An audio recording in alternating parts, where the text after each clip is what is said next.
술래가 정호의 밥그릇을 바닥에 던지며 소리쳤어요. 먹기 싫으면 굶어. 우리가 언제까지 이런 폐물을 돌봐야 하는 거야? 차라리 요양원에나 처박아 버리지. 정호가 화장실에 가려고 하자 술래는 문을 막아섰어요. 급하면 기적이나 차지 그래? 정상인도 아닌 주제에 품위를 차리겠다고? 웃기지 마!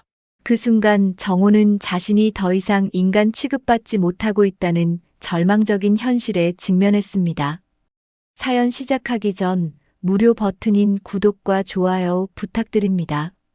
서울 강북의 오래된 다세대 주택, 그 2층 작은 방에서 정호는 또다시 눈을 떴습니다. 벽시계가 가리키는 시간은 새벽 5시 반. 아직 해가 뜨기 전이었지만 아래층에서 들려오는 장모의 발소리 때문에 잠에서 깰 수밖에 없었죠. 쿵쿵거리는 발걸음은 마치 일부러 소리를 내는 것 같았습니다. 정호 씨, 일어났어요? 옆에서 자고 있던 아내 영희가 작은 목소리로 물었습니다. 정호는 고개만 끄덕였어요. 결혼한 지 15년, 처가살이한 지도 15년이 되었습니다. 처음엔 일시적인 거라고 생각했죠. 돈을 모아서 독립하면 되는 거라고요. 하지만 서울의 집값은 하늘 높은 줄 모르고 치솟았고 정호의 월급은 그 속도를 따라잡을 수 없었습니다. 세수를 하고 나서 정호는 건설 현장에서 입을 작업복을 꺼냈어요. 묵직한 안전모와 함께 말이죠. 오늘도 어김없이 새벽 일찍 나가야 했습니다. 건설 일용직은 일찍 가야 일거리를 구할 수 있거든요. 늦게 가면 그날 일을 못 구하는 경우가 허다했습니다. 정호는 이 사실을 뼈저리게 알고 있었어요. 거실을 지나갈 때 장모 술래가 마치 기다렸다는 듯이 나타났습니다. 78배 나이에도 불구하고 술래의 목소리는 또렷했어요. 사위, 어디 가는 거야? 아침도 안 먹고? 그 말투에는 걱정보다는 뭔가 따지는 느낌이 묻어났습니다. 어머니, 현장에서 먹을게요. 늦으면 일 못 구해요. 정호가 대답하자 술래는 혀를 찼습니다. 그러게 제대로 된 직장을 구하지. 언제까지 그런 일이나 할 거야? 이 말을 들을 때마다 정호의 가슴 한편이 아렸습니다. 자신도 원해서 이런 일을 하는 게 아니었거든요. 하지만 고등학교만 졸업한 자신이 서울에서 할 수 있는 일이 많지 않다는 걸 누구보다 잘 알고 있었습니다. 그래도 성실하게 일했어요. 비가 와도 눈이 와도 추워도 더워도 빠지는 날 없이 나갔습니다. 사위, 월급은 언제 들어와? 이번 달 관리비도 올라서 말이야. 술래의 목소리가 뒤에서 따라왔어요. 정호는 현관문 손잡이를 잡고 잠시 멈춰 섰습니다. 매달 생활비를 꼬박꼬박 드리고 있는데도 늘 돈 얘기였어요. 마치 자신이 얹혀 살기만 하는 것처럼 말하는 게 가슴 아팠습니다. 술래는 계속해서 말을 이었어요. 요즘 물가도 오르고 전기세도 장난 아니야. 우리가 언제까지 이렇게 살 수 있겠어? 현관을 나서면서 정호는 깊은 한숨을 쉬었습니다. 매일 아침이 이런 시기였어요. 장모의 핀잔으로 하루를 시작하는 것이 벌써 몇 년째였는지 모르겠습니다. 계단을 내려가면서 정호는 1층에 사는 장인 현수의 방 앞을 지나쳤어요.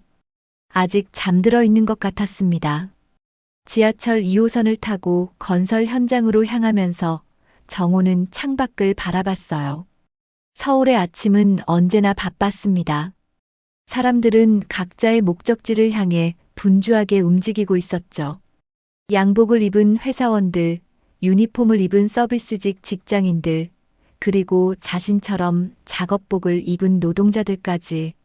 정호도 그중 하나였지만 왠지 자신만 뒤처지는 것 같은 기분이 들었습니다. 지하철 안에서 정호는 스마트폰으로 오늘 날씨를 확인했어요. 흐리고 바람이 강하다고 나와 있었습니다. 고층 건물 공사를 할 때는 바람을 특히 조심해야 했거든요. 정호는 안전에 대해서만큼은 누구보다 꼼꼼했습니다. 집에서는 무시당해도 현장에서는 베테랑이었어요. 현장에 도착하니 반가운 얼굴들이 보였어요. 함께 일하는 동료들이었습니다. 정호 형, 일찍 왔네. 오늘도 화이팅. 정호야. 어제 저녁에 잘 들어갔나? 이곳에서만큼은 정호도 당당한 일꾼이었어요.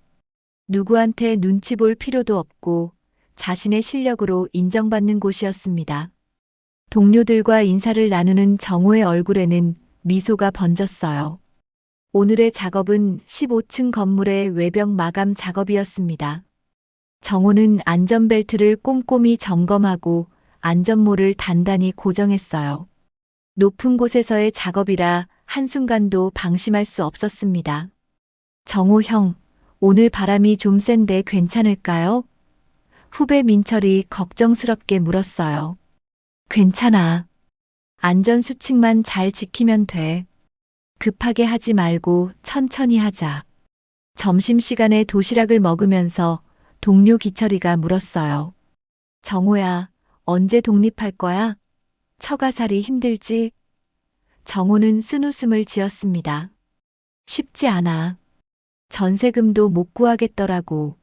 서울 집값이 너무 올라서. 기철은 이해한다는 듯 고개를 끄덕였어요. 요즘 집값이 장난 아니야. 우리 같은 사람들이 어떻게 살라고 하는 건지. 나도 전세 올려달라고 해서 이사 준비 중이야. 다른 동료 상민이도 거들었습니다. 내 친구는 경기도로 나갔대. 서울은 포기하고 그나마 거기는 전세가 조금 싸다더라고. 정호는 고개를 끄덕였지만 마음은 복잡했어요. 경기도로 나가면 출퇴근이 더 힘들어지고 영희도 직장을 그만둬야 할 텐데 그럴 수는 없었습니다. 해가 질 무렵 정호는 피곤한 몸을 이끌고 집으로 돌아왔습니다. 온몸이 흙먼지 투성이었어요. 현관에서 작업복을 털고 들어가니 영희가 반갑게 맞아줬습니다. 고생했어요. 얼른 씻고 저녁 드세요. 영희의 따뜻한 말 한마디가 하루의 피로를 씻어주는 것 같았어요. 씻고 나서 저녁 식탁에 앉으니 장인 현수가 말했습니다. 정호야, 요즘 일은 잘 되고 있나? 건설 경기가 안 좋다던데. 아버지, 그래도 꾸준히 나가고 있어요. 일거리는 있습니다. 정호가 대답하자 현수는 만족스러운 표정을 지었어요. 장인은 장모와 달리 정호를 인정해주는 편이었습니다. 하지만 순례는 달랐습니다. 사위는 좀 더 안정적인 일을 찾아야 해. 나이도 이제 50이 넘었는데 언제까지 몸으로 때울 거야? 요즘은 젊은 애들도 많던데. 그 말에 영희가 끼어들었어요. 엄마, 정호 씨 열심히 하고 있잖아요. 그리고 현장에서도 인정받는다고 했어요. 열심히 하는 건 좋은데 몸이 아프면 어쩔 거냐 이 말이야. 보험도 제대로 안 들어져 있으면서. 정호는 밥을 먹으면서도 마음이 편치 않았어요. 매일 반복되는 이런 대화들이 점점 무거운 짐처럼 느껴졌습니다. 순례의 말이 완전히 틀린 것도 아니었거든요. 건설 현장 일은 위험하고 나이가 들수록 더 힘들어질 거라는 걸 정호도 알고 있었습니다. 하지만 지금 당장 다른 선택지가 있는 것도 아니었어요. 엄마, 정호 씨도 나름대로 계획이 있을 거예요. 영희가 조심스럽게 말했습니다. 순례는 콧방귀를 뀌며 대답했어요. 계획이 뭐야?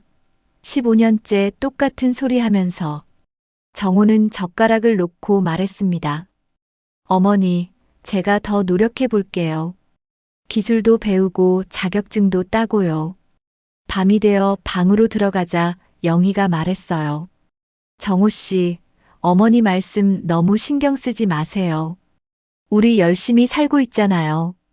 정호는 영희의 손을 잡았습니다. 고마워. 당신이 있어서 버틸 수 있어. 영희는 미소를 지으며 고개를 끄덕였어요. 우리 곧 독립할 수 있을 거예요. 그날 밤 정호는 천장을 바라보며 생각에 잠겼습니다. 15년 전 영희와 결혼할 때는 이렇게 오래 처가살이를 할 줄 몰랐어요. 그때는 젊었고 뭐든 할 수 있을 것 같았습니다. 하지만 현실은 생각보다 녹록지 않았어요. 서울에서 집 한 채 마련하는 것이 이렇게 어려울 줄 누가 알았겠습니까? 창밖으로 서울의 야경이 반짝이고 있었어요. 수많은 불빛들이 각자의 이야기를 담고 있을 것 같았습니다. 정호는 그 불빛들을 바라보며 마음을 다잡았어요. 힘들어도 포기할 수는 없었습니다. 영희와 함께 꾸려가는 이 작은 일상을, 그리고 언젠가는 이룰 수 있을 거라는 꿈을 지켜나가야 했거든요. 그로부터 사흘이 지난 금요일 저녁, 정호가 현장에서 돌아오니 장인 현수가 심각한 표정으로 기다리고 있었습니다. 정호야, 잠깐 이야기 좀 하자. 현수의 목소리에는 평소와 다른 긴장감이 묻어 있었어요. 정호는 작업복을 벗으며 장인 앞에 앉았습니다. 무슨 일인지 몰라도 중요한 이야기인 것 같았어요. 옥상 빗물 배수구가 완전히 막혔어. 장마철이 코앞인데 이대로 두면 물이 새서 집안이 엉망이 될 거야. 현수가 말하자 정호는 고개를 끄덕였어요. 실제로 요 며칠 동안 하늘이 흐렸고 일기예보에서도 곧 장마가 시작된다고 했었습니다. 아버지, 업체에 맡기시는 게 어떨까요? 옥상 일은 위험해서요. 정호가 조심스럽게 제안했지만 현수는 고개를 저었습니다. 업체 부르면 돈이 얼마나 들겠어? 10만 원은 기본이고 주말이면 더 받을 거야. 정호, 내가 건설 일하니까 이런 건 어렵지 않을 거 아냐? 현수의 말에 정호는 잠시 망설였어요. 건설 현장에서 하는 일과 집수리는 완전히 다른 영역이었거든요. 현장에서는 안전장비와 동료들이 있지만 혼자서 옥상 작업을 한다는 건 위험 부담이 컸습니다. 하지만 장인의 부탁을 거절하기는 어려웠어요. 더군다나 15년 동안 신세를 진 상황에서 이런 일 하나 거절할 수는 없었습니다. 알겠습니다. 내일 아침에 한번 봐볼게요. 정호가 대답하자 현수는 만족스러운 표정을 지었어요. 그래, 역시 정호가 든든해. 공구는 창고에 있으니까 가져다 쓰고. 그날 밤 영희가 걱정스럽게 말했습니다. 정호 씨, 위험하면 하지 마세요. 아버지한테 업체 부르자고 다시 말씀드릴게요. 정호는 영희의 손을 잡으며 대답했어요. 괜찮아. 한번 봐보고 안 되면 업체 부르자고 하면 되지. 배수구 뚫는 일이 그렇게 어려운 일은 아니야. 하지만 마음 한편으로는 불안감이 스며들고 있었습니다. 혼자서 3층 옥상에서 작업한다는 게 부담스러웠어요. 밤늦게까지 정호는 인터넷으로 배수구 청소 방법을 찾아봤습니다. 생각보다 간단해 보였어요. 막힌 부분을 철사나 막대로 뚫고 물을 부어서 확인하면 되는 것 같았습니다. 이 정도면 할 수 있겠네. 정호는 안심하며 잠들었어요. 토요일 아침, 하늘은 먹구름으로 가득했습니다. 일기예보에서는 오후부터 비가 온다고 했어요. 정호는 서둘러 아침을 먹고 공구상자를 들고 3층 옥상으로 올라갔습니다. 오래된 다세대 주택의 옥상은 생각보다 좁았고 안전 난간도 낮았어요. 특히 배수구 주변은 이끼와 낙엽으로 미끄러워 보였습니다. 이거 정말 위험하네. 정호는 혼잣말을 하며 조심스럽게 배수구 근처로 다가갔어요. 실제로 보니 인터넷에서 본 것보다 훨씬 심각했습니다. 배수구는 완전히 막혀 있었고 주변에는 고여있던 물이 썩은 냄새를 풍기고 있었어요. 배수구 덮개를 열어보니 상황은 더욱 심각했습니다. 나뭇잎과 각종 쓰레기, 그리고 오랫동안 쌓인 침전물들이 단단하게 굳어 있었어요. 단순히 철사로 뚫을 수 있는 수준이 아니었습니다. 정호는 삽과 철사를 번갈아가며 조금씩 파내기 시작했어요. 정호야, 어떻게 되어가? 아래에서 현수의 목소리가 들려왔습니다. 조금 심하게 막혔는데 조금만 더 하면 될 것 같아요. 정우가 대답하며 더 힘을 주어 철사를 밀어 넣었어요. 몸을 앞으로 기울이며 깊숙이 손을 뻗어야 했습니다. 바로 그때였어요. 정우가 무게중심을 앞으로 옮기며 철사를 밀어넣는 순간 발밑에 젖은 이끼 때문에 발이 미끄러졌습니다. 정우는 균형을 잃고 몸이 앞으로 기울어지는 걸 느꼈어요. 손을 뻗어 뭔가를 잡으려 했지만 옥상 난간은 너무 낮았고 잡을 만한 것이 아무것도 없었습니다. 시간이 멈춘 것 같았습니다. 정우는 자신의 몸이 허공에 떠 있다는 걸 느꼈어요. 3층 높이에서 추락하는 짧은 순간 동안 머릿속에는 온갖 생각들이 스쳐 지나갔습니다. 영희의 얼굴, 어젯밤의 대화, 그리고 앞으로 어떻게 될지 모르는 두려움까지. 안 돼. 정우의 절규가 허공에 울려 퍼졌지만 중력을 거스를 수는 없었어요. 쿵. 정우의 몸이 1층 화단에 떨어졌습니다. 등과 허리에 극심한 통증이 몰려왔어요. 마치 온몸이 부서지는 것 같았습니다. 숨을 쉬기도 어려웠고 다리에는 전혀 힘이 들어가지 않았어요. 이상했습니다.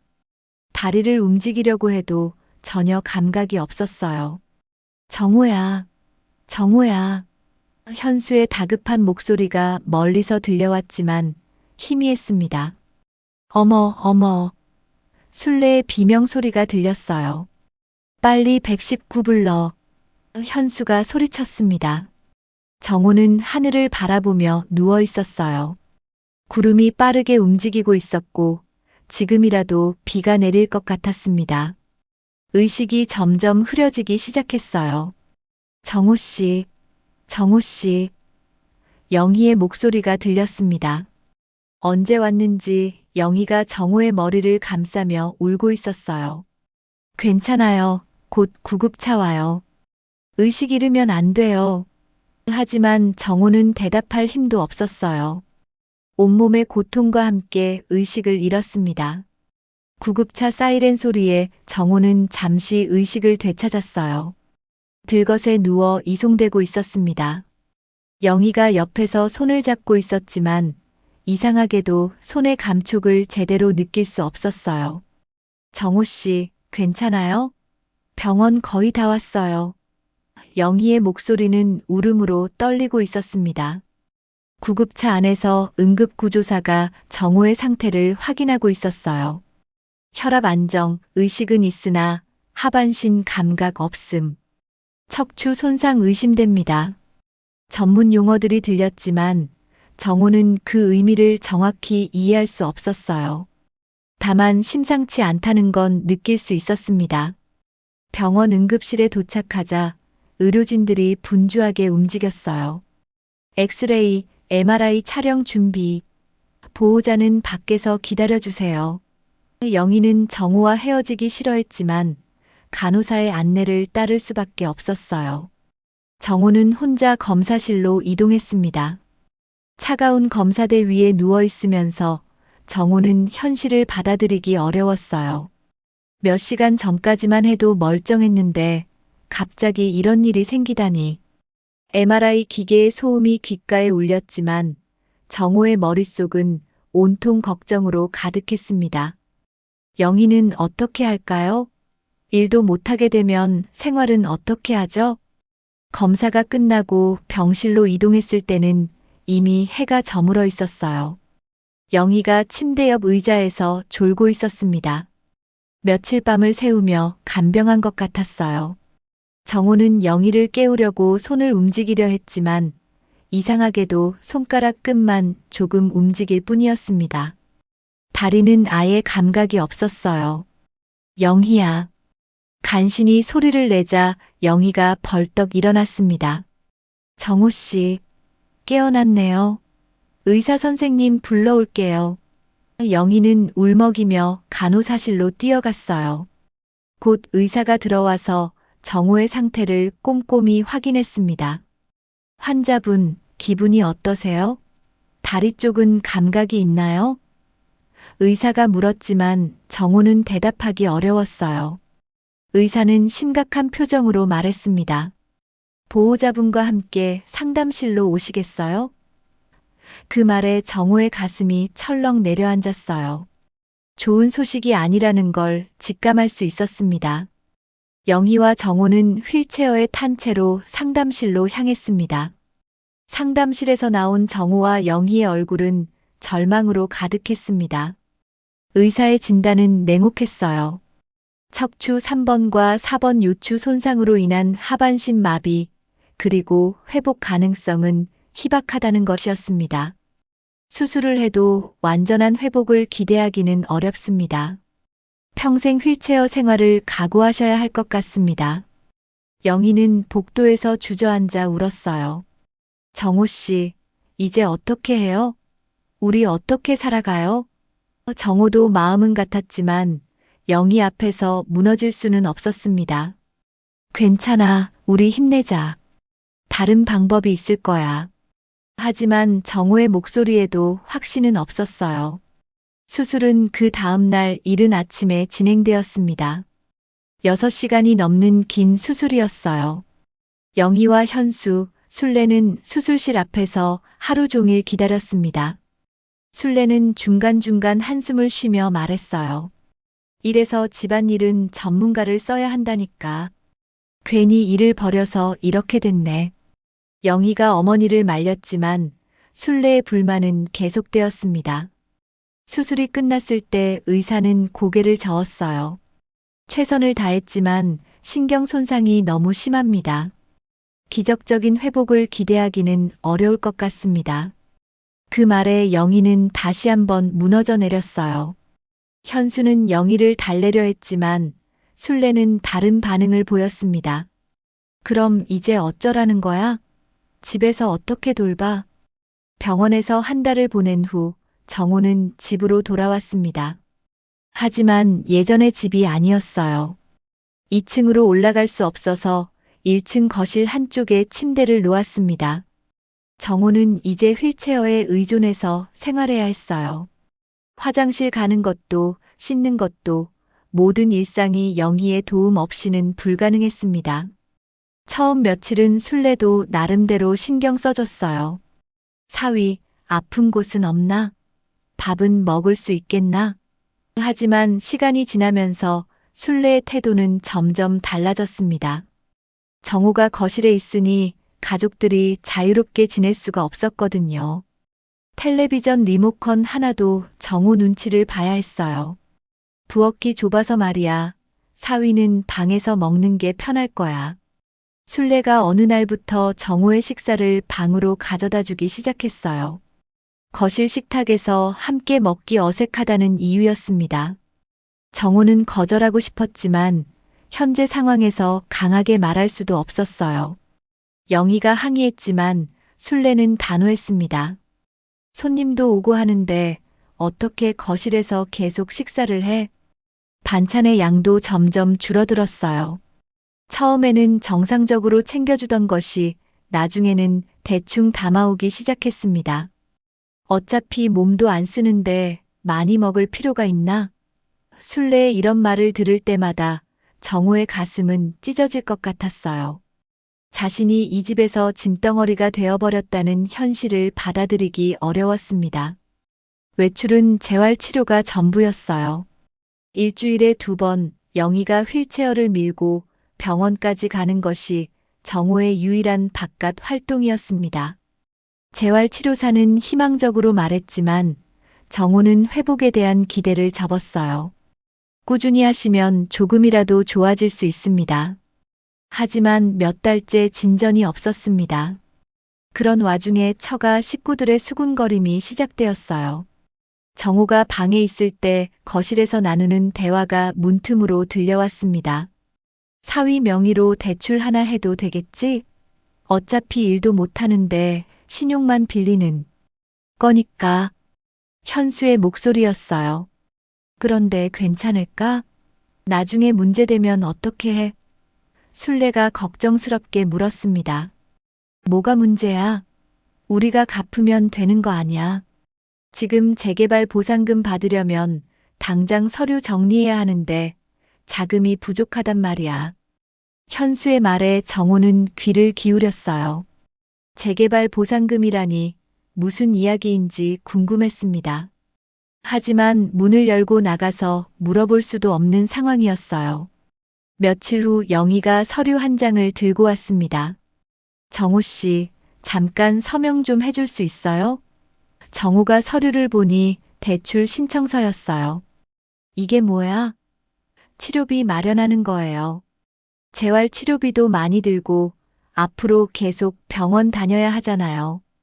영희의 설명은 그럴듯했지만 뭔가 이상했어요. 서류에 적힌 주소를 보니 이 집 주소가 아니었습니다. 그리고 대출 금액도 치료비 치고는 너무 많았어요. 영희야, 이 주소가 뭐야? 우리 집 주소가 아닌데? 정호가 물었지만 영희는 당황스러워했어요. 그건 아버지가 알아서 하신다고 했어요. 치료비 명목으로 쓴다고 하시더라고요. 정호는 의심스러웠지만 영희를 믿고 서명했습니다. 하지만 마음 한편으로는 불안감이 커져갔어요. 치료비와는 상관없는 용도로 쓰이는 것은 아닐까 하는 걱정이 들었습니다. 그러나 현재 자신의 처지에서 강하게 반대하기는 어려웠어요. 유일하게 편들어주는 건 고등학생 조카 민수였습니다. 민수는 방과 후에 종종 정호를 찾아왔어요. 삼촌, 어떻게 지내세요? 재활 치료는 어때요? 민수만이 정호를 예전처럼 대해줬습니다. 다른 가족들은 점점 정호를 투명 인간 취급하기 시작했지만 민수는 달랐어요. 삼촌, 할머니랑 할아버지가 요즘 뭔가 이상해요. 민수가 어느 날 조심스럽게 말했습니다. 무슨 소리야? 자꾸 전화 통화를 하면서 돈 이야기를 해요. 그리고 삼촌 이름을 자주 언급하더라고요. 민수의 말에 정호는 더욱 의심스러워졌어요. 밤이 되면 정호는 천장을 바라보며 생각에 잠겼습니다. 자신의 인생이 이렇게 바뀔 줄 누가 알았겠습니까? 건강했을 때는 모르던 것들이 이제는 너무나 소중하게 느껴졌어요. 자유롭게 걸어 다니는 것, 마음대로 화장실에 가는 것, 그런 일상적인 것들이 얼마나 큰 행복이었는지 이제야 깨달았습니다. 영희는 정호를 돌보느라 지쳐갔어요. 직장도 그만두고 하루 종일 정호를 돌봐야 했습니다. 가끔 영희의 얼굴에서 피로와 함께 다른 감정이 스쳐 지나가는 것을 정호는 놓치지 않았어요. 미안함과 동시에 두려움이 밀려왔습니다. 영희마저 자신을 짐스러워하게 되는 건 아닐까 하는 걱정이 들었어요. 어느 날 정호는 우연히 현수와 순례의 대화를 엿듣게 되었습니다. 그 사람 때문에 우리 집안이 이렇게 됐는데 이제라도 뭔가 도움이 되어야 하는 거 아니야? 순례의 목소리에는 차가운 계산이 깃들어 있었어요. 정호는 그 순간 자신이 이 집에서 어떤 존재가 되었는지 정확히 깨달았습니다. 정호가 사고를 당한 지 석 달이 지났을 무렵 민수가 평소와 다른 표정으로 정호의 방을 찾아왔습니다. 삼촌, 이거 좀 봐보세요. 민수가 작은 USB를 건네며 주변을 살폈어요. 목소리가 평소보다 낮았고 뭔가 중요한 이야기를 하려는 것 같았습니다. 뭔데? 정호가 물었지만 민수는 고개만 저었어요. 일단 이거부터 보세요. 컴퓨터 켜드릴게요. 민수가 정호의 낡은 노트북을 켜고 USB를 꽂았습니다. 화면에 나타난 것은 각종 서류들이었어요. 재개발 관련 문서, 보상금 관련 계약서, 그리고 정호의 이름으로 된 여러 가지 서류들이 스캔되어 있었습니다. 정호는 눈을 크게 떴어요. 이게 다 뭐야? 할아버지가 컴퓨터 잘 못 다루시잖아요. 제가 도와드린다고 하면서 이 파일들을 봤는데 민수가 말을 머뭇거렸어요. 뭔가 이상해서 몰래 복사해뒀어요. 정호는 서류들을 하나씩 자세히 보기 시작했습니다. 처음에는 이해할 수 없는 내용들이었지만 점점 충격적인 사실들이 드러났어요. 재개발 보상금 3억 원. 이 돈이 현수 명의가 아닌 정호 명의로 되어 있었습니다. 그리고 그 돈이 이미 인출되어 다른 곳으로 이동한 흔적까지 있었어요. 이게 무슨 뜻이지? 정호가 중얼거리자 민수가 조심스럽게 설명했습니다. 할아버지 집이 재개발 구역에 포함됐대요. 그런데 보상금을 삼촌 명의로 받으셨나 봐요. 정호는 숨이 막혔습니다. 자신도 모르는 사이에 3억 원의 보상금이 자신 명의로 처리되었다는 것이었어요. 더 충격적인 것은 그 돈이 이미 어디론가 빠져나갔다는 사실이었습니다. 그럼 이 돈은 지금 어디 있는 거야? 그건 저도 모르겠어요. 다만, 민수가 다른 서류를 가리켰어요. 서류에는 부동산 매매 계약서가 있었습니다. 서울 강남의 오피스텔 계약서였어요. 계약자 명의는 현수였지만 계약금 출처는 정호명의 계좌에서 나간 것으로 되어 있었습니다. 할아버지가 강남의 오피스텔을 사셨는데 그 돈이 삼촌명의 계좌에서 나간 거예요. 민수의 설명에 정호는 어지러움을 느꼈어요. 이게 말이 돼? 내가 언제 이런 걸 승인했다고? 정호가 분노하며 말했지만 곧 깨달았어요. 며칠 전 영희가 가져온 서류들, 치료비 명목이라고 했던 그 서류들을 말이에요. 혹시 삼촌이 최근에 서명하신 서류 있어요? 민수가 물었고 정호는 고개를 끄덕였습니다. 영희가 치료비 마련한다고 해서 서명했는데 정호의 목소리가 떨렸어요. 자신이 속았다는 걸 깨달았기 때문입니다. 영희마저 이 일에 연루되어 있다는 사실이 더욱 충격적이었어요. 삼촌, 이거 큰일인 것 같아요. 보상금이 정당하게 받은 게 아니라면. 바로 그때 방문이 열리며 영희가 들어왔습니다. 정호 씨, 민수야 뭐 하고 있어? 영희는 컴퓨터 화면을 보고 얼굴이 하얗게 변했어요. 이건 뭐야? 정호는 영희를 바라보며 차가운 목소리로 물었습니다. 영희야, 이게 뭔지 설명해 줄 수 있어? 영희는 당황하며 말을 더듬었어요. 그건 아버지가 하시는 일이라서 저도 잘 몰라요. 하지만 정호는 영희의 표정에서 거짓말이라는 걸 알 수 있었습니다. 치료비 명목이라고 했던 그 서류들, 사실은 이 일과 관련된 거였지? 영희는 대답하지 못했어요. 삼촌, 저 나갈게요. 민수가 눈치를 보며 자리를 떴습니다. 방에는 정호와 영희만 남았어요. 정호는 영희를 바라보며 물었습니다. 언제부터 알고 있었어? 영희는 한참을 망설이다가 입을 열었어요.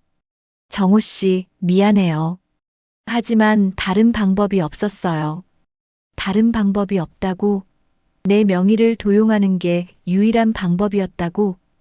정호의 목소리에 분노가 실렸어요. 영희는 눈물을 흘리며 변명했습니다. 아버지가 그러시는데 어떻게 해요? 재개발 보상금 받으려면 명의가 필요하다고, 어차피 가족 돈이니까 괜찮다고 하시더라고요. 정호는 허탈했습니다. 자신이 가장 믿었던 영희마저 자신을 속였다는 사실이 견디기 어려웠어요. 그럼 그 3억은 지금 어디 있는 거야? 아버지가 투자하신다고 했어요. 나중에 더 큰 돈을 만들어서 우리 독립 자금도 마련하고 정호 씨 치료비도 충당한다고. 투자라고? 강남 오피스텔 사는 게 투자야? 정호가 반문하자 영희는 더욱 당황했어요. 그건 어떻게 알았어요? 민수가 알려줬어. 이 모든 서류를 말이야. 정호는 화면을 가리키며 말했습니다. 영희는 그제서야 자신들의 계획이 들통났다는 걸 깨달았어요. 그날 저녁 식사 자리는 무거운 침묵이 흘렀습니다. 정호는 거실로 나와 가족들과 함께 식사했어요. 평소와 달리 현수와 술래는 정호의 눈치를 보고 있었습니다. 민수도 조용히 밥만 먹고 있었어요. 먼저 입을 연 것은 정호였습니다. 아버지, 재개발 보상금 이야기 좀 해주세요. 정호의 말에 현수가 젓가락을 놓았어요. 뭔 소리야? 제 명의로 받으신 3억 원 말입니다. 그 말에 순례가 기침을 했고 영희는 고개를 숙였어요. 현수는 잠시 당황했지만 곧 태연한 척했습니다. 아, 그거 어차피 가족 돈인데 뭐가 문제야? 내 명의로 해야 세금도 적게 나오고 좋다고 하더라고. 현수의 말에 정호는 웃었어요. 하지만 그 웃음에는 분노가 섞여 있었습니다. 그럼 그 돈은 지금 어디 있습니까? 투자했어. 곧 더 큰 돈이 될 거야. 강남 오피스텔에 투자하신 거죠? 정호의 말에 현수의 얼굴이 굳어졌어요. 어떻게 그걸 알았어? 알 방법이 있었습니다. 그런데 아버지, 이게 합법적인 건가요? 정호의 질문에 현수는 목소리를 높였어요. 뭐가 불법이야? 가족끼리 돈 쓰는 게 불법이냐? 제 동의 없이 제 명의를 사용하신 건 분명히 문제가 있을 텐데요. 정호가 차분히 말하자 순례가 끼어들었어요. 사위가 뭔 소리를 하는 거야? 우리한테 지금까지 얼마나 신세를 졌는데 이 정도도 못 해주겠다는 거야? 순례의 말에 정호는 할 말을 잃었어요. 어머니, 신세를 진 것과 이건 다른 문제입니다. 뭐가 달라? 어차피 내가 일도 못하는 상황에서 우리가 돈 벌어다 쓰는 거 아냐? 순례의 말은 점점 날카로워졌어요. 그 돈으로 내 치료비도 되고 생활비도 되고 하는 건데 뭐가 불만이야? 정호는 더 이상 참을 수 없었습니다. 그럼 제가 동의한 적이 있습니까? 한 번이라도 이런 일에 대해 상의받은 적이 있냐고요. 정호의 목소리가 커지자 현수도 화를 냈어요. 상해. 내가 지금 무슨 상의를 할 수 있는 상황이야? 몸도 못 쓰는 주제에. 그 말에 정호는 충격을 받았어요. 지금까지 속으로만 생각했던 것을 현수가 직접적으로 말한 것이었습니다. 그래, 나는 이제 몸도 못 쓰는 폐인이야. 하지만 그렇다고 해서 내 명의를 마음대로 도용할 권리가 있는 건 아니잖아. 정호의 절규에 식탁은 순간 조용해졌어요. 영희가 울먹이며 말했습니다. 정호 씨, 우리 이런 식으로 싸우지 말아요. 가족인데. 하지만 정호의 마음은 이미 돌이킬 수 없을 만큼 상처받았어요. 가장 믿었던 사람들이 자신을 이용했다는 사실이 견디기 어려웠습니다. 그날 밤 정호는 잠을 이룰 수 없었습니다. 민수가 가져다 준 서류들을 계속 들여다보며 생각했어요. 이 상황을 어떻게 해결해야 할지, 과연 자신에게 선택권이 있기는 한 건지 말이에요.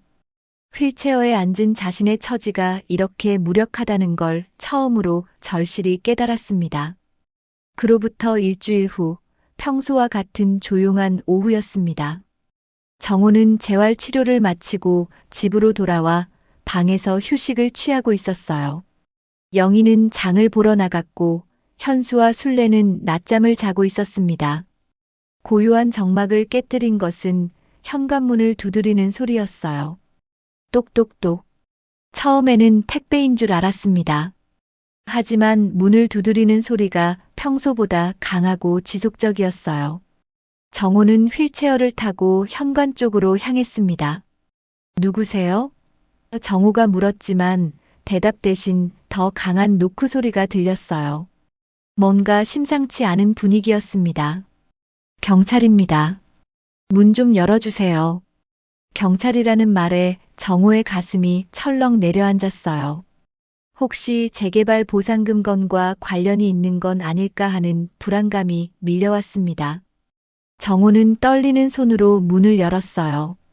2명의 경찰관이 서 있었고 그들의 표정은 진지했습니다. 정호 씨 맞습니까? 한 경찰관이 신분증을 보여주며 물었어요. 네, 맞습니다. 재개발 보상금 횡령 사건으로 조사가 필요합니다. 동행 부탁드립니다. 그 말에 정호는 머리가 하얘졌어요. 횡령이라니 자신은 아무것도 한 일이 없는데 말이에요. 잠깐만요. 무슨 일인지 설명 좀 해주세요. 정호가 당황하며 말했지만 경찰관은 차분하게 설명했어요. 서울시 강북구 재개발 사업 관련해서 보상금 부정 수령 신고가 들어왔습니다. 정호 씨 명의로 된 계좌에서 큰 금액이 이동한 것으로 확인되어서요. 바로 그때 현관 밖에서 소란스러운 소리가 들렸습니다. 여러 사람의 목소리가 뒤섞여 들려왔어요. 정호가 밖을 내다보니 재개발 구역 주민들로 보이는 사람들이 몰려와 있었습니다. 그들의 얼굴에는 분노가 가득했어요. 정호라는 놈이 여기 사나? 우리 돈을 다 어디다 썼어? 우리 보상금을 홀랑 챙겨. 이 양심 없는 놈아. 한 중년 남성이 소리쳤어요. 곧이어 다른 사람들도 욕설을 퍼부었습니다. 집도 못 사게 만들어 놓고 이게 뭐야? 애들 학교도 못 보내게 생겼는데. 정호는 그제서야 사태의 심각성을 깨달았어요. 자신 때문에 다른 사람들이 피해를 본 것이었습니다. 경찰관들이 주민들을 진정시키려 했지만 쉽지 않았어요. 일단 조사 중이니까 질서를 유지해 주시기 바랍니다. 하지만 주민들의 분노는 쉽게 가라앉지 않았습니다. 조사가 무슨 소용이야? 이미 돈은 다 날아갔는데. 우리는 언제 보상금을 받는다는 거야? 그 순간 영희가 장보기를 마치고 돌아왔어요. 집 앞의 상황을 보고 얼굴이 하얗게 변했습니다. 이게 무슨 일이에요? 영희가 경찰관에게 물었지만 주민 중 한 명이 영희를 알아봤어요. 이 여자 정호 부인 아냐? 맞다. 같이 공모한 거 아냐? 당신들도 공범이지? 남편이 우리 돈 훔쳐간 거 알고 있었을 거 아냐? 주민들의 화살이 영희에게로 향했어요. 영희는 당황하며 부인했습니다. 아니에요. 저희는 아무것도 모르는데요. 하지만 주민들은 믿지 않았어요. 모른다고? 그럼 3억이나 되는 돈이 저절로 움직였다는 거야? 현수와 순례가 소음을 듣고 나왔습니다. 상황을 파악한 현수는 당황했어요. 이게 무슨 일이야? 주민 중 한 명이 현수를 가리키며 소리쳤어요. 저 영감이 뒤에서 조종한 거 아냐? 사위 명의로 돈 빼돌린 거지. 현수는 손을 내저으며 부인했지만 설득력이 없었어요. 경찰관이 정호에게 말했습니다. 일단 서에서 조사받으셔야겠습니다. 정호는 휠체어에 앉은 채로 고개를 끄덕였어요. 다른 선택의 여지가 없었습니다. 영희야, 괜찮을 거야. 나는 아무 잘못이 없으니까. 하지만 정호의 목소리에는 확신이 없었어요. 정호 씨. 영희가 울먹이며 정호의 손을 잡으려 했지만 주민들이 가로막았어요. 같이 끌고 가야지. 공범들을 그냥 놔둘 거야? 하지만 경찰은 현재로서는 정호만 조사하겠다고 했습니다. 증거가 더 확보되면 추가 조사를 진행하겠습니다. 경찰차에 타면서 정호는 집을 돌아봤어요. 현수와 순례는 고개를 숙이고 있었고 영희는 눈물을 흘리며 서 있었습니다. 주민들은 여전히 분노에 차 있었어요. 정호는 이 모든 일이 현실인지 꿈인지 구분이 안 됐습니다. 몇 달 전까지만 해도 평범한 건설 노동자였는데 이제는 횡령 혐의자가 되어버렸어요. 경찰서에서의 조사는 길고 고통스러웠습니다. 정호 씨, 본인 명의 계좌에서 3억 원이 인출된 것을 알고 계셨나요? 모릅니다. 저는 그런 돈이 있다는 것도 몰랐어요.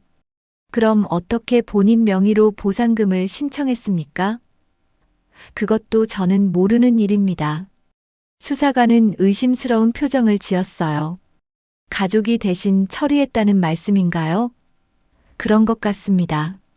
저는 사고 후에 거동이 불편해서 가족들이 모든 일을 처리했어요. 정호의 설명에도 불구하고 수사관들은 쉽게 믿지 않았습니다. 하지만 최종 서명은 본인이 하셨죠? 치료비 명목이라고 해서 서명했습니다. 재개발 보상금인 줄은 몰랐어요. 정호가 해명했지만 수사관은 고개를 저었어요. 그렇다고 하더라도 법적으로는 본인 책임입니다. 명예 도용을 당했다면 고발을 하셨어야죠. 정호는 할 말이 없었어요. 가족을 고발할 수는 없었거든요. 몇 시간의 조사 끝에 정호는 일단 귀가 조치되었습니다. 하지만 수사는 계속될 예정이었어요. 추가 조사가 필요하면 연락드리겠습니다. 그리고 출국 금지 조치가 내려집니다. 경찰관의 말에 정호는 절망감을 느꼈어요. 자신의 인생이 완전히 망가져버린 것 같았습니다. 집으로 돌아오는 길에 정호는 생각에 잠겼어요. 영희가 차를 운전하며 말했습니다. 정호 씨, 정말 미안해요. 이런 일이 생길 줄 몰랐어요. 하지만 정호는 대답하지 않았어요. 미안하다는 말로 해결될 문제가 아니었거든요. 집에 도착하니 주민들은 흩어졌지만 집 앞에는 여전히 몇 명이 남아 있었어요. 정호를 보자 다시 욕설이 터져 나왔습니다. 이 도둑놈아, 우리 돈 어디다 숨겨놨어? 정호는 고개를 숙이고 집으로 들어갔어요. 현관을 지나면서 거울에 비친 자신의 모습을 봤습니다. 초라하고 비참한 모습이었어요. 거실에서 현수와 순례가 기다리고 있었습니다. 하지만 그들의 표정은 사과하는 것과는 거리가 멀었어요. 오히려 정호를 원망하는 것 같았습니다. 사위, 괜찮나? 순례가 물었지만 진심이 느껴지지 않았어요. 왜 경찰한테 우리 이야기를 했어? 현수가 따지듯 물었습니다. 아버지가 뭘 원하세요? 거짓말을 하라고요? 정호가 반문하자 현수는 화를 냈어요. 가족을 팔아넘기면 어떻게 해? 팔아넘긴 게 아니라 사실을 말한 거예요. 저는 피해자라고요. 정호의 목소리가 커지자 순례가 끼어들었어요. 피해자? 웃기지 마. 내가 서명을 했잖아. 그날 밤 영희가 정호에게 조심스럽게 물었습니다. 정호 씨, 정말 당신이 그런 거야? 그 말에 정호는 충격을 받았어요. 가장 가까운 사람마저 자신을 의심하고 있었던 것입니다. 영희야, 너까지 나를 의심하는 거야? 그게 아니라 사람들이 워낙 확신을 가지고 말하니까. 정호는 그 순간 완전히 절망했어요. 가족도 아내도 모든 사람이 자신을 의심하고 있었습니다. 휠체어에 앉은 자신은 그 누구도 믿어주지 않는 외로운 존재가 되어버렸어요. 창밖으로 서울의 야경이 보였지만 이제는 그 불빛마저 차갑게 느껴졌습니다. 횡령 사건이 터진 지 이틀 후 정호는 집 안에서 완전히 고립되었습니다. 영희는 정호와 대화하기를 피했고 현수와 순례는 아예 정호를 투명인간 취급했어요. 식사도 방으로 가져다 주지 않아서 정호는 하루 종일 굶기도 했습니다. 배고프면 알아서 해먹어. 순례의 차가운 말이 정호의 마음을 얼어붙게 만들었어요. 그런 상황에서 유일하게 정호를 찾아온 사람은 민수였습니다. 민수는 학교에서 돌아오자마자 정호의 방으로 왔어요.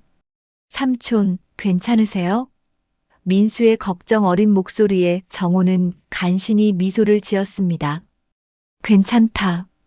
고맙다. 하지만 정호의 얼굴은 말과 달리 초라해 보였어요.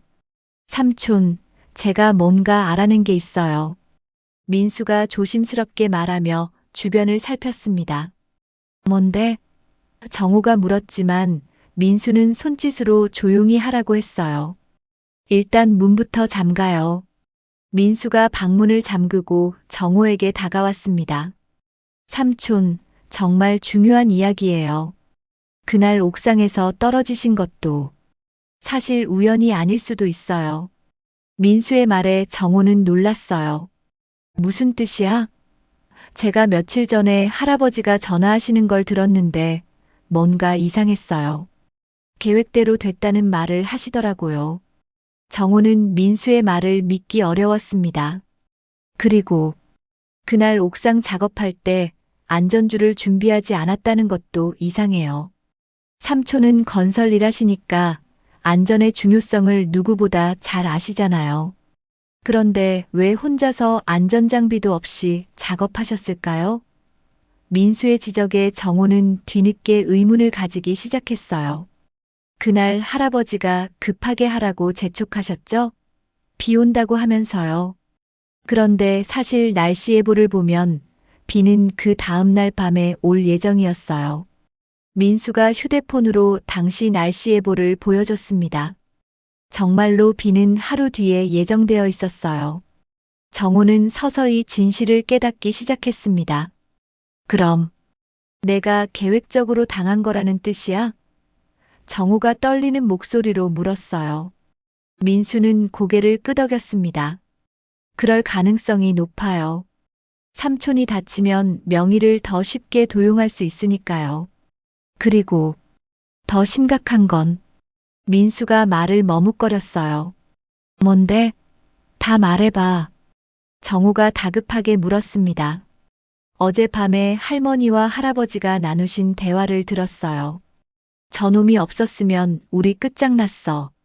마비까지 됐으니 이제 뭐든 뒤집어 씌우면 되라고 하시더라고요. 민수의 말에 정호는 숨이 막혔습니다. 그리고 경찰이 더 파면 우리가 위험하니까 빨리 정리하자는 말도 했어요. 뭔가 더 큰 계획이 있는 것 같아요. 정호는 이제 확신했어요. 자신이 단순한 피해자가 아니라 처음부터 이용당한 것이라는 걸 말이에요. 분노가 치밀어 올랐지만 동시에 자신의 무력함도 절감했습니다. 민수야, 고마워. 내가 아니었으면 끝까지 속았을 뻔했어. 정호가 민수의 손을 잡고 말했어요. 삼촌, 그런데 이제 어떻게 하실 거예요? 경찰도 삼촌을 의심하고 있고. 민수의 걱정에 정호는 잠시 생각에 잠겼습니다. 증거가 필요해. 그들이 한 말을 녹음할 수 있으면 좋을 텐데. 정호가 중얼거리자 민수가 아이디어를 냈어요. 삼촌, 제 휴대폰 녹음 기능 써보세요. 제가 도와드릴게요. 그때부터 정호와 민수는 비밀 작전을 계획하기 시작했습니다. 다음 날부터 정호는 민수의 도움으로 휴대폰을 휠체어 옆에 숨겨두기 시작했어요. 거실에서 현수와 순례가 대화할 때마다 녹음을 시도했습니다. 처음 며칠은 별다른 성과가 없었어요. 그들이 조심스럽게 행동했기 때문입니다. 하지만 일주일이 지나자 상황이 달라졌어요. 현수와 순례는 점점 방심하기 시작했습니다. 정호가 무력한 상태라고 생각해서 경계심을 늦춘 것 같았어요. 그날 저녁 정호는 거실 구석에서 휠체어에 앉아 텔레비전을 보는 척하며 그들의 대화를 엿들었습니다. 여보, 정호놈이 혹시 뭔가 눈치채고 있는 건 아닐까?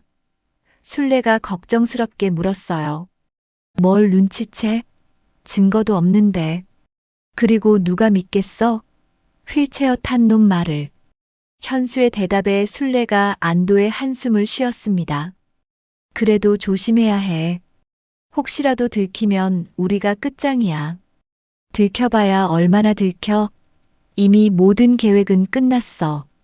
보상금도 빼돌렸고 오피스텔도 샀고 이제 정호만 희생양으로 만들면 돼.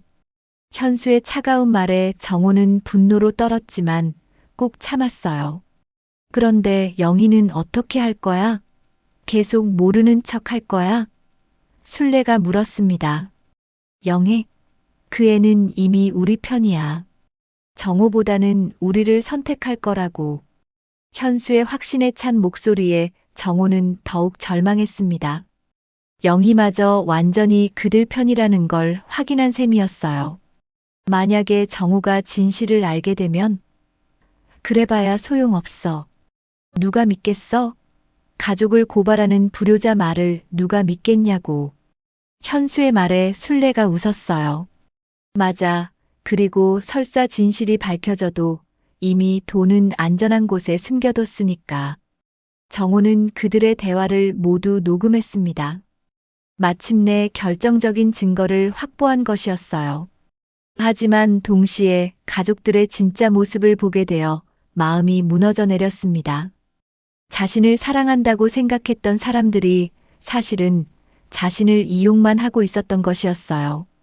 그날 밤 민수가 정호를 찾아왔을 때 정호는 녹음 파일을 들려주었습니다. 민수도 충격을 받았어요. 삼촌, 이제 어떻게 하실 거예요? 이 증거를 가지고 진실을 밝혀야지. 더 이상 당할 수는 없어. 정호의 목소리에는 결의가 담겨 있었습니다. 하지만 조심하세요. 그분들이 눈치채면 더 위험해질 수도 있어요. 민수의 걱정에 정호는 고개를 끄덕였어요. 알고 있어. 그래서 신중하게 계획을 세워야 해. 정호는 마침내 반격을 준비하기 시작했습니다. 더 이상 당하고만 있을 수는 없었어요. 다음 날부터 정호는 더욱 조심스럽게 행동했습니다. 평소와 다름없이 무력한 척 연기하면서 속으로는 복수를 계획하고 있었어요. 민수도 정호를 도와주기로 했습니다. 둘만의 비밀 작전이 시작된 것이었어요. 삼촌, 언제 행동에 옮기실 거예요? 민수가 물었습니다. 곧 설날이잖아. 온 가족이 모이는 그날이 적기일 것 같아. 정호의 눈빛에는 복수의 의지가 번뜩이고 있었어요. 오랫동안 참았던 분노가 폭발할 때가 다가오고 있었습니다. 설날 아침, 평소보다 이른 시간에 정호는 눈을 떴습니다.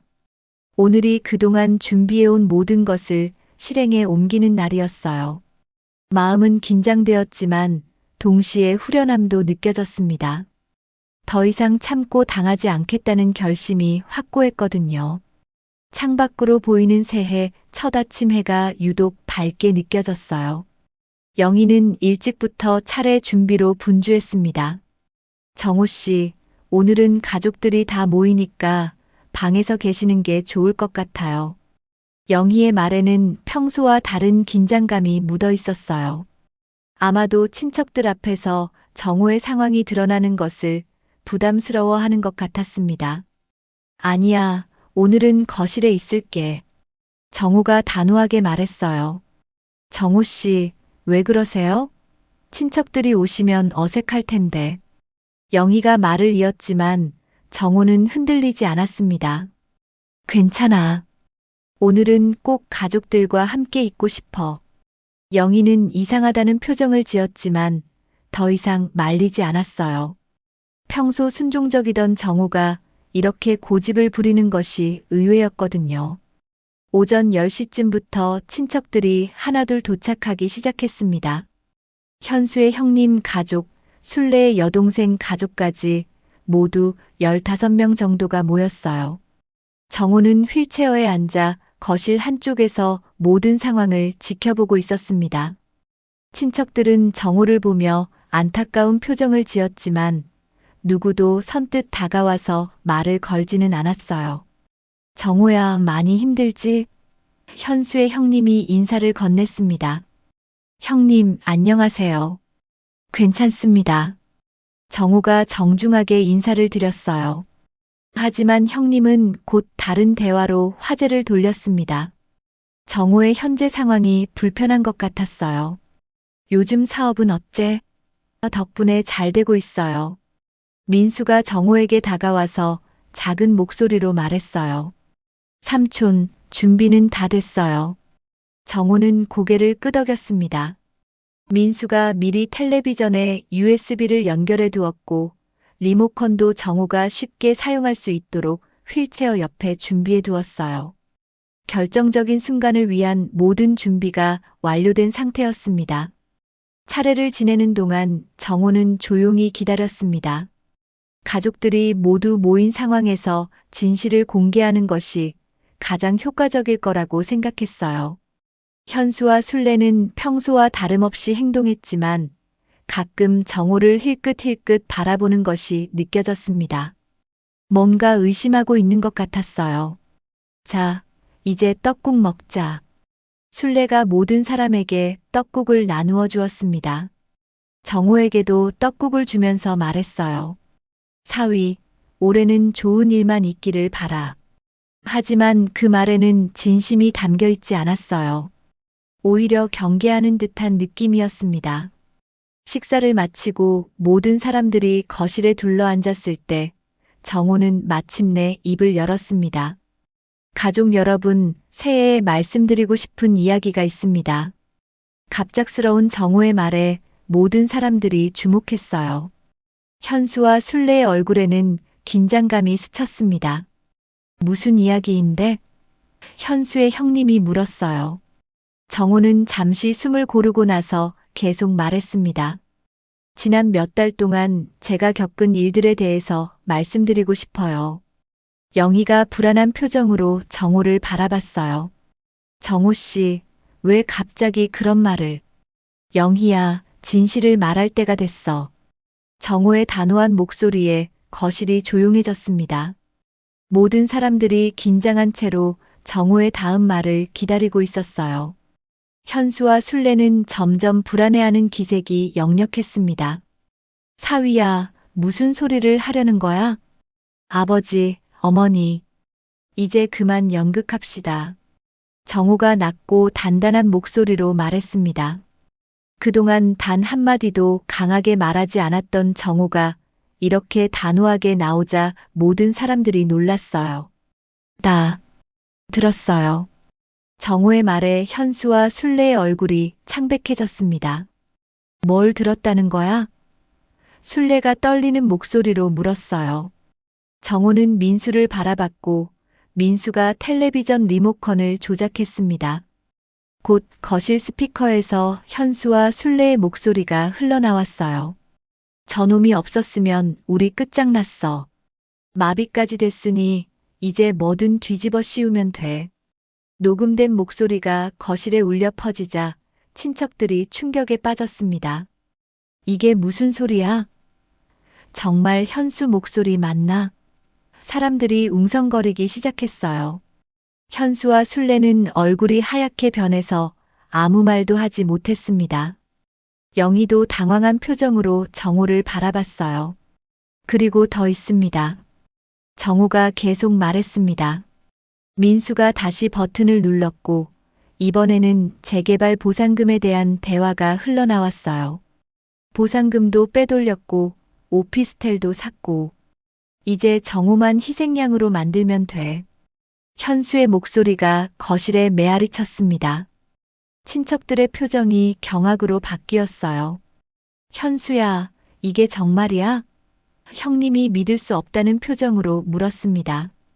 현수는 손을 내저으며 부인하려 했어요. 아니야. 이건 조작된 거야. 정호가 꾸민 일이라고.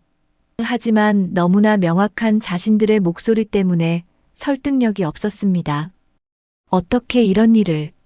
순례의 여동생이 충격받은 목소리로 말했어요. 언니, 정말 정호 씨한테 이런 짓을 했어? 순례는 대답하지 못하고 고개만 떨구었습니다. 모든 증거가 명확했기 때문에 더 이상 변명할 여지가 없었어요. 바로 그때 현관 초인종이 울렸습니다. 민수가 문을 열자 경찰관 2명이 들어왔어요. 신고를 받고 왔습니다. 정호가 미리 경찰에 신고해둔 것이었습니다. 녹음 파일과 함께 모든 증거를 제출했었어요. 현수 씨, 순례 씨 계시죠? 횡령 및 사기 혐의로 동행해 주시기 바랍니다. 경찰관의 말에 거실이 아수라장이 되었어요. 친척들은 믿을 수 없다는 표정이었고 현수와 순례는 절망에 빠졌습니다. 이건 함정이야. 정호가 우리를 모함하는 거라고. 현수가 소리쳤지만 아무도 믿지 않았어요. 영희가 눈물을 흘리며 정호에게 매달렸습니다. 정호 씨, 난 정말 아무것도 몰랐어요. 정말이에요. 하지만 정호는 차가운 눈빛으로 영희를 바라봤어요. 영희야, 내가 가져온 서류들 기억해? 치료비 명목이라고 했던 그 서류들 말이야. 영희는 할 말을 잃었습니다. 정호 씨, 정말 미안해요. 나는. 영희가 울며 사과했지만 정호의 마음은 이미 식어 있었어요. 미안하다고 해서 해결될 일이 아니야. 너도 공범이었잖아. 정호의 말에 영희는 더욱 절망했습니다. 가족 모두가 자신을 배신했다는 사실을 깨달았기 때문이에요. 현수와 순례가 경찰에 의해 연행되는 모습을 보며 정호는 복잡한 감정에 빠졌습니다. 복수를 성공했지만 동시에 허무함도 느껴졌어요. 15년을 함께 살았던 가족들이 이렇게 끝나버린다는 것이 씁쓸했습니다. 하지만 더 이상 당할 수는 없었어요. 친척들이 하나둘 떠나고 집은 조용해졌습니다. 영희는 구석에서 울고 있었고 민수만이 정호 곁에 남아 있었어요. 삼촌, 이제 어떻게 하실 거예요? 민수가 걱정스럽게 물었습니다. 정호는 창밖을 바라보며 대답했어요. 새로운 시작을 해야지. 현수와 순례가 연행된 지 일주일이 지났습니다. 집은 이전과는 완전히 다른 분위기였어요. 영희는 하루 종일 울기만 했고 정호는 그런 영희를 바라보며 복잡한 심정이었습니다. 분노는 가라앉았지만 그 자리에 공허함이 남았어요. 15년이라는 세월이 하루아침에 무너져버린 현실을 받아들이기는 쉽지 않았습니다. 경찰 조사 결과 현수와 순례의 범죄가 명확히 드러났어요. 재개발 보상금 3억 원을 정호 명의로 부정 수령한 것뿐만 아니라 그 돈으로 강남 오피스텔을 구입한 것까지 모든 증거가 확보되었습니다. 더 충격적인 것은 이들이 이미 몇 년 전부터 정호의 명의를 이용해 여러 차례 대출을 받았다는 사실이었어요. 정호 씨 피해 금액이 총 5억 원을 넘습니다. 담당 수사관이 정호에게 설명했어요. 이분들이 정교하게 계획해서 오랫동안 명의를 도용해왔네요. 그런데 어떻게 이렇게 오래 모르셨어요? 정호는 쓴웃음을 지었습니다. 가족을 믿었거든요. 설마 이럴 줄은 몰랐어요. 영희의 경우는 조금 달랐습니다. 수사 결과 영희는 완전한 공범이라기보다는 부모의 압력에 못 이겨 따라간 측면이 강했어요. 부인부는 기소유예 처분됩니다. 하지만 민사상 책임은 남아있어요. 경찰관의 설명에 영희는 안도의 한숨을 쉬었지만 정호와의 관계는 이미 돌이킬 수 없는 상태였습니다. 정호 씨, 정말 미안해요. 어떻게 하면 용서받을 수 있을까요? 영희가 매일 같이 사과했지만 정호의 마음은 쉽게 풀리지 않았어요. 영희야, 시간이 필요해. 지금은 아무것도 확신할 수 없어. 정호의 솔직한 말에 영희는 더욱 절망했습니다. 하지만 정호도 어쩔 수 없었어요. 신뢰가 한번 깨지면 회복하기 어렵다는 걸 뼈저리게 느꼈거든요. 민수는 여전히 정호를 찾아왔습니다. 삼촌, 학교에서 소문이 났어요. 할머니, 할아버지가 감옥에 갔다고. 민수도 힘들어하는 기색이 역력했어요. 괜찮아. 진실이 밝혀진 게 중요한 거야. 정호가 민수를 위로했지만 고등학생에게는 가족의 범죄가 큰 충격이었을 거예요. 삼촌은 이제 어떻게 하실 거예요? 민수가 걱정스럽게 물었습니다. 정호는 며칠 전부터 계획하고 있던 이야기를 꺼냈어요. 재활원으로 이사하려고 해. 여기서는 더 이상 살 수 없을 것 같아. 민수는 아쉬워했지만 정호의 결정을 이해했습니다. 그게 나을 수도 있겠네요. 재활원은 휠체어 이용자들을 위한 전문 시설이었어요. 정호는 며칠 전에 상담을 받아보고 마음을 정했습니다. 여기서 새로운 시작을 해보세요. 다른 분들도 많이 계시고 재활 프로그램도 잘 되어 있어요. 상담사의 말에 정호는 희망을 느꼈어요. 더 이상 과거에 얽매이고 싶지 않았거든요. 영희는 정호의 이사 계획을 듣고 무너져 내렸습니다. 정호 씨, 나도 같이 갈게요. 끝까지 돌봐드릴게요. 하지만 정호는 고개를 저었어요. 영희야, 당분간은 혼자 지내고 싶어. 내가 진심으로 반성하고 있다는 건 알지만 지금은 너를 믿기 어려워. 정호의 솔직한 고백에 영희는 오열했습니다. 그럼 언제쯤이면 다시 만날 수 있어요? 영희가 울먹이며 물었어요. 모르겠어. 시간이 지나봐야 알 것 같아. 지금은 서로에게 시간이 필요해. 정호의 말에 영희는 절망했지만 받아들일 수밖에 없었습니다. 자신이 저지른 일의 무게를 이제야 제대로 깨달았거든요. 이사하는 날 민수가 도와주러 왔습니다. 정호의 짐은 많지 않았어요. 옷가지와 몇 가지 개인 물품이 전부였습니다. 삼촌, 자주 찾아뵐게요. 민수가 약속했어요. 고마워, 민수야. 내가 없었으면 어떻게 되었을지 몰라. 정호는 진심으로 고마워했습니다.